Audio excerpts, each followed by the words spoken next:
संघाच्या कार्यक्रमावरती राज ठाकरेंनी टीका केली आहे। सरसंघचालकांनी मराठी भाषेसंदर्भात जे विधान केलं होतं ते कुठेतरी त्याला खोडून काढले आणि जी मंडळी कार्यक्रमाला उपस्थित राहिली होती ती मोदी सरकारच्या भीतीमुळे उपस्थित राहिली होती असं त्यांनी म्हटलं। माझं तर अगदी स्पष्ट मत आहे की ज्या लोकांना निमंत्रण मिळालं नाही त्यांना वाईट वाटतंय आणि म्हणून ज्यांना निमंत्रण मिळालं त्यांच्यावर ते टीका करतायत। मला असं वाटतं की संघाचे 100 वर्ष पूर्ण झाले आहेत।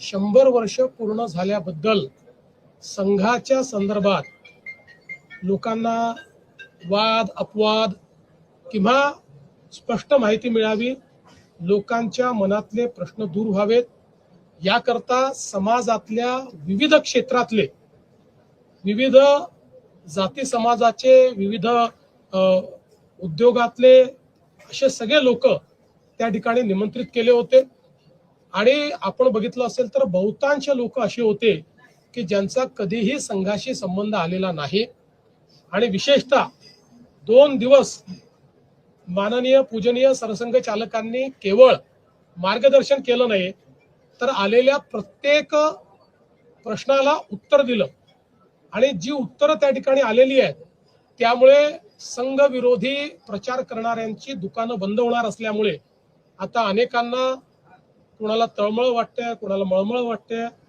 वेगवेगळ्या गोष्टी होत आहेत। त्यामुळे अनेक लोक बोलून राहिलेले आहेत। मला असं वाटतं की या संदर्भात त्यांची असूया एवढीच असावी सगळ्यांची की आम्हाला का बोलवलं नाही।